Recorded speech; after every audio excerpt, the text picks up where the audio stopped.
So hello friends, welcome to the video. आज एक बहुत इंपॉर्टेंट टॉपिक की बात होने वाली है। एलआरडीए में जो अरेंजमेंट्स होता है topic, it's a very important topic. काफी रेगुलरली सेट्स आते रहते हैं, तो आज इसकी थोड़ी बात करेंगे। एक सेट लेके उसको हम लोग सॉल्व करेंगे और फिर वहां से कहानी देखते हैं कि बेसिकली इसकी अप्रोच क्या होनी चाहिए। ठीक है, उससे पहले एक इंपॉर्टेंट अनाउंसमेंट था। एक तो आप लोग की बार बार डिमांड थी कि एलआरडी के बारे में और बातें करी जाए, तो उसके बारे में वीडियोस की फ्रीक्वेंसी बढ़ाऊंगा मैं।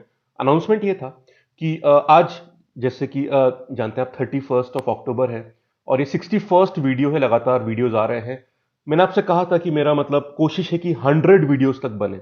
और एक बात और मैंने सोची कि instead of stretching this revision series till the end, कि भाई बिल्कुल कैट के पास तक ले जाने से अच्छा है कि लगभग हफ्ते भर पहले खत्म कर दिया जाए, ताकि आपको अपने रिवीजन का टाइम भी मिले। ठीक, तो इसलिए मैंने डिसाइड किया है कि आज से 31 अक्टूबर से डेली रिवीजन सीरीज चलती रहेगी, पर वीडियो फ्रीक्वेंसी डबल करने वाला हूं। दिन में 2 वीडियोस आएंगे। ठीक है, एक सुबह 9 बजे आ जाएगा, ठीक है, और दूसरा आएगा 5 बजे के आसपास का। मैंने टाइम डिसाइड किया था। ठीक है, सो 9 AM एंड 5 PM।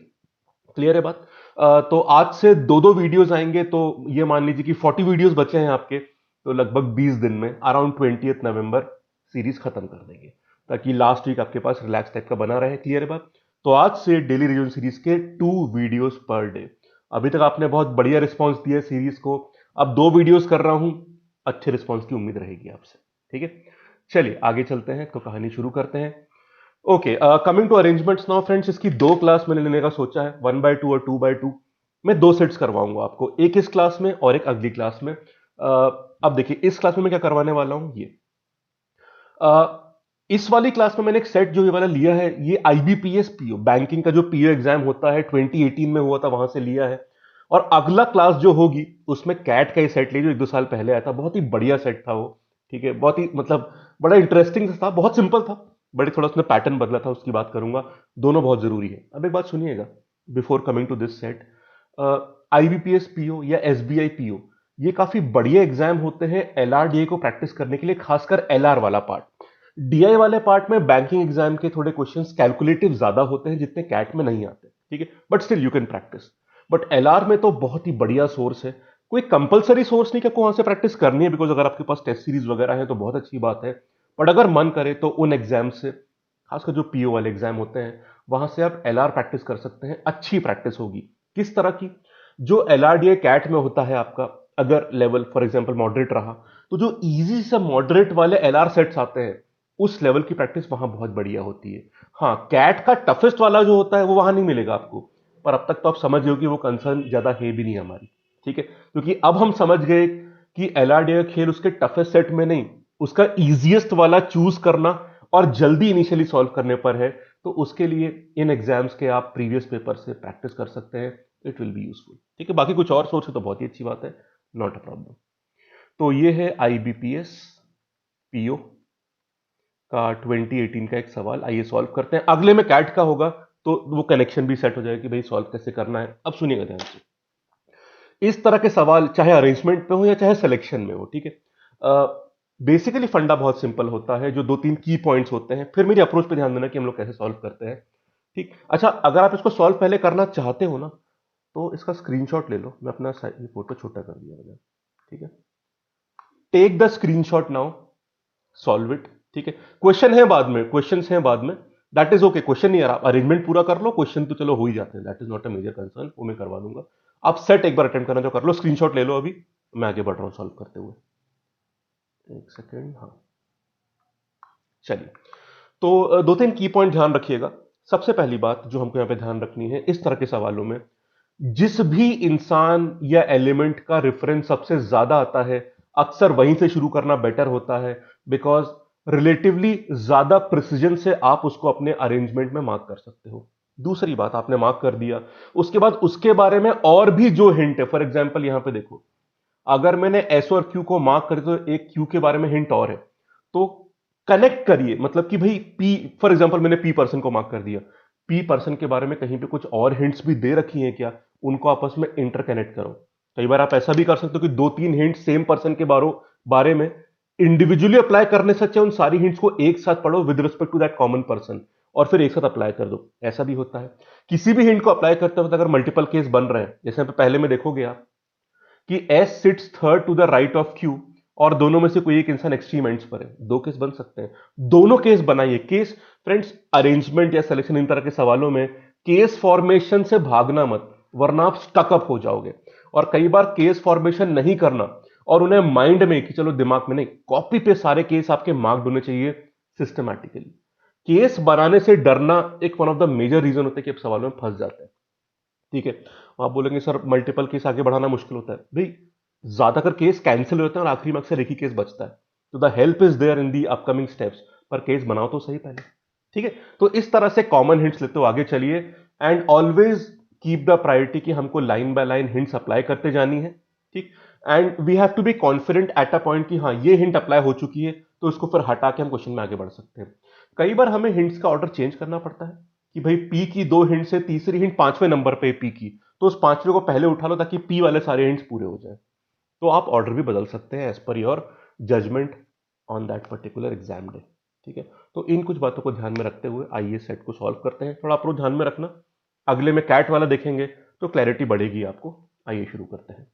तो 12 लोग हैं यहाँ पे। अच्छा, मैं कराते वक्त ना बोलता रहता हूं, मेरा पर्पस पता है क्या है? ऐसा नहीं कि आप ये सेट नहीं कर सकते हो, पर मेरा पर्पस इस एलआरडी और कॉन क्लास में मेन ये भी है पढ़ाने के अलावा कि एग्जाम्स में क्वेश्चन सॉल्व करते वक्त दिमाग में क्या चलना चाहिए। That process of thinking is very very important for an input जो मैं आपको देना चाहता हूं। तो इस कारण से मेरा दिमाग कैसे काम करता है या आप क्या और सोच सकते हैं उसका थोड़ा, क्योंकि आपकी थिंकिंग बढ़िया है, आप सर ये सब क्वेश्चन कर ही लोगे, बट फिर भी थिंकिंग और क्या वेरिएशन आ सकते हैं, तो उस इनपुट के लिए that process might be very important. शुरू करें। चलिए, 12 लोग हैं, दो पैरेलल रोज में बैठे हुए हैं, छह छह ईच रो में। ठीक है, पहली रो में P Q R S T और वी बैठे हैं और सब लोग साउथ फेस कर रहे हैं। दूसरी में A B C D E F बैठे हैं और ये लोग नॉर्थ फेस कर रहे हैं, मतलब basically they are facing each other, facing each other. और ये रहे आपके इंस्ट्रक्शंस। अब क्योंकि मैं सेम पेज पे करना चाहता हूं इसलिए उनको थोड़ा छोटा कर दिया मैंने और यहां पे लिख दिया है सिर्फ सेकंड पैराग्राफ। आइए शुरू करते हैं। तो S sits third to the right of Q. Right left का भी ध्यान रखना कि भाई इंसान नॉर्थ फेस कर रहा है, साउथ उसके हिसाब से। एंड ईदर एस और Q sit at the extreme and. तो यहां पे केसेस बनेंगे, इनमें से कोई एक ही बैठा है। ठीक है, अब वो केस कैसे बन जाएंगे, पहले अगर हम मार्क कर लें, एक दो तीन चार पाँच छह लोग यहाँ पे हैं, एक दो तीन चार पाँच छः, और वही छह लोग यहाँ पे, एक दो तीन चार पाँच छः, एक दो तीन चार पाँच छः। इफ आई एम राइट, तो पहले वाले में, ऊपर वाले में P Q R S T और वी रहेंगे और नीचे वाले में A B C D E F रहेंगे। अब देखिएगा, एस और क्यू इनमें से एक ही इंसान, ये ऊपर वाले रो की बात हो रही है, ये लोग डाउनवर्ड मतलब साउथवर्ड फेस कर रहे हैं और इनमें से एक ही इंसान एक्सट्रीम मतलब एंड पॉइंट पे रहेगा। अब ध्यान देना, S sits to the right of Q, मतलब मान लो क्यू यहां पे है और ये लोग डाउनवर्ड देख रहे हैं, तो राइट साइड इधर होगी इनकी, तो एस इट्स इस साइड है। ठीक है, अब ध्यान दीजिएगा, या तो एस एंड पे होगा या क्यू एंड पे होगा। अगर एस को एंड पे रखना है तो एस इस एंड पे नहीं आ सकता क्योंकि वो किसी के राइट में बैठा हुआ है, तो एस यहां पे आएगा। पर अगर क्यू को एंड पॉइंट पे आना है तो क्यू इस पॉइंट पे नहीं आ सकता क्योंकि इसके राइट पे कोई बैठने वाला है एस, तो क्यू यहां पे आएगा। तो केस कितने आराम से बन गए। तो कहने को हमारे यहां पे चार केस नहीं, सिर्फ दो ही केस बनेंगे।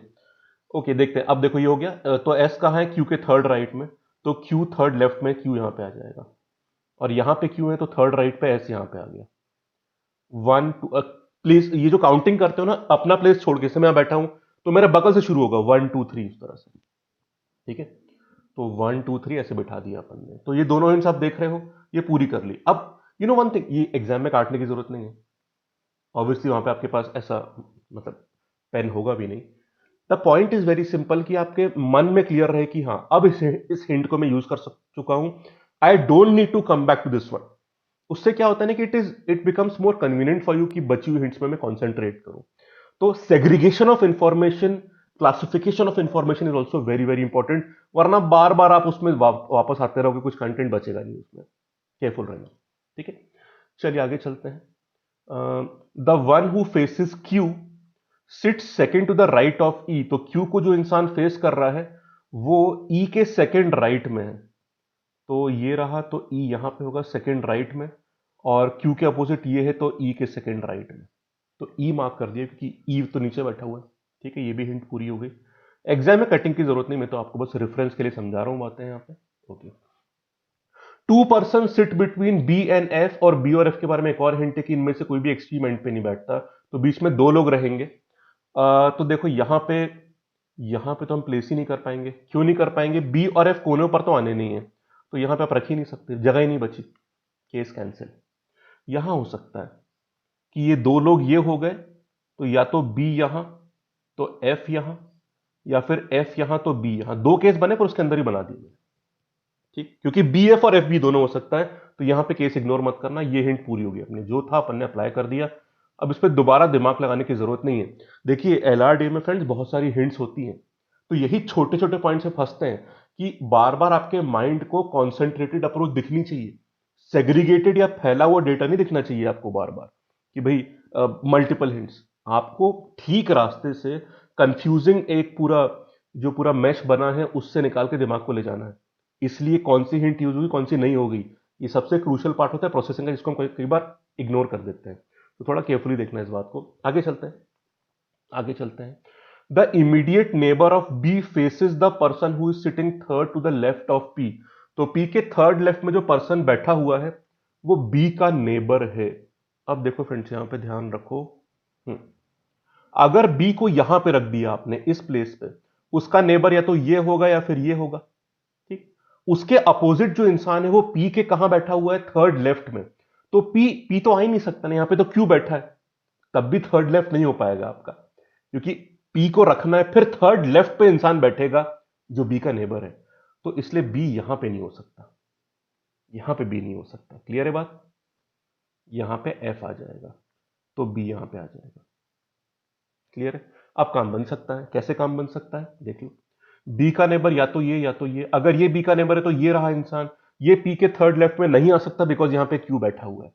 तो इस वाले नेबर की बात करेंगे। ये जो नेबर है इसके अपोजिट इंसान पी के थर्ड लेफ्ट में है, तो पी रखो यहां पे। एक सेकेंड, अरे उल्टा ले लिया क्या? So sorry, just a small correction. F यहां पे आएगा और बी यहां पे आएगा, ठीक है। मैंने उल्टा बोल दिया, समझ गए ना? क्योंकि हमें जो, जैसे अगर बी यहां पे होता तो बी का नेबर ये रहा, इस नेबर के अपोजिट मान लो ये है। अब लेफ्ट साइड, ऊपर का लेफ्ट साइड, तो यहां पे तो इंसान की जगह ही नहीं बची आपकी, इसलिए बी को यहां पे रखेंगे। क्लियर? थोड़ा उल्टा बोल दिया, सो सॉरी फॉर दैट। अब क्लियर है? बी को यहां रख सकते हो आप, क्योंकि बी का नेबर या तो ये या फिर ये, इसके अपोजिट पी का थर्ड लेफ्ट बनेगा। हाँ, तो यहां पी आ सकता है आपका। क्लियर? तो इस तरह से थोड़ा उल्टा करते हैं। अब एक बात बोल दो फ्रेंड्स, इस नेबर की बात करूं या इस वाले की बात करूं? इसकी बात नहीं कर सकते क्योंकि इसके अपोजिट क्यू बैठा है, जो एस के थर्ड लेफ्ट में, तो पी को प्लेस नहीं कर सकते। इसकी बात कर लो आप, ये पी के थर्ड लेफ्ट में, तो पी यहां पे आ जाएगा, ठीक है। तो 1 2 3 थर्ड लेफ्ट में बी का नेबर आ गया। बढ़िया। क्लियर? चलिए, तो ये वाली हिंट भी हमने पूरी कर दी। और क्या लिखा हुआ है? R T R immediate neighbours. तो दो की जगह तो यहीं पे बची, या तो ये आर टी या फिर ये टी आर। ये भी भर दिया। एग्जैक्ट क्वेश्चन अभी नहीं है, ठीक है। सी कहां बैठा है? सेकंड लेफ्ट में ए के। यही जगह बची है। ये सी बैठा है सेकंड लेफ्ट ए के, और कोई जगह ही नहीं नीचे ऐसे रखने की। और यहां क्या बचेगा? डी बचेगा। आगे चलते हैं। और यहां पे क्या बचा? वी बचा, सिर्फ वी को यहां पे रख दिया। आखिरी hint, T is not facing the immediate neighbour of D. D का नेबर बी है, इसको टी फेस नहीं कर रहा है, तो यहां पे टी नहीं, यहां पे आर आएगा, तो यहां पे टी बचेगा। कहानी खत्म आपकी, बस। तो देखो आपने सिस्टमैटिकली हिंट्स को यूज करते हुए। फ्रेंड्स आखिरी में ना बात बहुत सिंपल है, इंस्ट्रक्शन हर बार बहुत सिंपल है, बस उनको अप्लाई करना। क्योंकि देखो 7 से 8 स्टेप में हमने इस क्वेश्चन को सॉल्व किया है। इन्हीं स्टेप्स को सॉल्व करते वक्त आपका माइंड आपको एक सूडो कॉम्प्लेक्सिटी देता है कि अरे बाप रे कितनी सारी जानकारी है, कहीं सवाल फंस तो नहीं गया, क्योंकि इंफॉर्मेशन भी थोड़ी उलझी होती है। देख रहे हैं आप, इमीडिएट नेबर को फेस नहीं करना चाहिए, मतलब घुमा के जानकारी दी जाती है अक्सर, उसमें माइंड कंफ्यूज होता है। बाकी क्वेश्चन बहुत मुश्किल नहीं होता। कैट में भी देखा आपने, यहां पे भी देख ही रहे हो। क्वेश्चन सॉल्व कर ले। एक्सट्रीम एंड पे कौन बैठा हुआ है? पहला सवाल ये है, पी क्यू सी डी बैठे हैं, तो कहां है ये पी क्यू सी डी? ये तो नहीं है।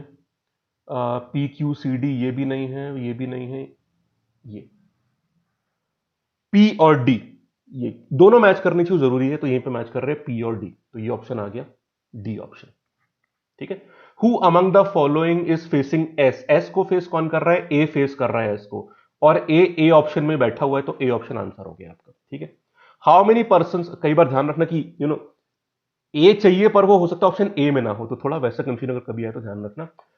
वी और आर के बीच में कितने लोग बैठे हुए हैं? वी और आर के बीच में 2 लोग बैठे हुए हैं। 2 इज द आंसर, 2, तो B option is the answer. Clear. 2 सवाल और हैं, रिलेटेड वाले सवाल भी इंटरेस्टिंग होते हैं। P is related to A in the same way that S is related to B। तो जो P और A का रिलेशन है वही S और B का है, तो उस तरह से T का रिलेशन किसके साथ होगा? तो P और SB देख लो आप, ये हटा देते हैं। PA और SB अपोजिट में 2 प्लेस छोड़ी जा रही है, तो यही रिलेशन T का किसके साथ होगा? ये रहा T, तो अपोजिट में 2 प्लेस छोड़ दो, ये D आपका आंसर हो जाएगा। सेम पैटर्न फॉलो कर दिया, तो D कहां पे है? ये रहा D, बी ऑप्शन में, दिस इज द आंसर। ये तो टी का सेम रिलेशन यहां पे डी के साथ बन जाएगा, ये रही कहानी, सिंपल है। तो और इनमें से टी के बारे में क्या सही है देख लो। एफ फेसिस टी, नहीं, टी को तो ई फेस कर रहा है। V is the immediate neighbour of T, T का नेबर नहीं, वी तो नहीं है, दूर है। F faces the one who second to the right of T, T के सेकंड राइट को एफ फेस कर रहा है। टी का सेकंड राइट कहां है? ये रहा राइट, उसको एफ फेस कर रहा है, this is true, this is true, C option. बाकी चेक करने की जरूरत नहीं है, ठीक है। तो टी के सेकंड राइट को एफ फेस कर रहा है, ये वाला सही था, आंसर आ गया। तो एक बात देखिए आपने, जब डाउनवर्ड फेसिंग या अपवर्ड फेसिंग या नॉर्थ साउथ फेसिंग होती है, तो ऐसे केस में दोनों पैटर्न्स आपको एक साथ दिख रहे हैं।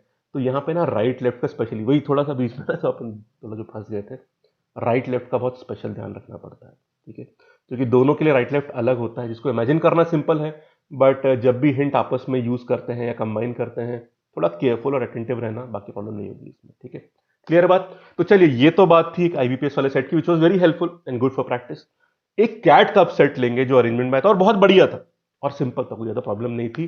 2-3 साल पहले का सेट है, वो मैं आपको इसकी अगली क्लास में कराऊंगा, जो आज ही शाम को 5 बज जाएगी, क्योंकि अब से 2 क्लास पर डे है, क्योंकि सिलेबस और रिवीजन जल्दी करवाना है, ताकि अराउंड 20 के आसपास तक चीजें फ्री हो जाए, तो आप एंड पॉइंट पर रिलैक्स कर पाए, ठीक है। Thank you so much. जो भी आपके ओपिनियंस हैं इन टाइमिंग्स के बारे में, 2 वीडियो के बारे में, जो भी और इनपुट्स यहाँ पे कंटेंट के बारे में, उनको पोस्ट करते रहा करो, कमेंट करते रहा करो, they are very very important and I always try कि जितना हो सके उन्हें, कई बार पूरे तो नहीं हो पाता, जितना हो सके मैं उन्हें इनकलकेट करूं अपने कंटेंट क्रिएशन में, ठीक है।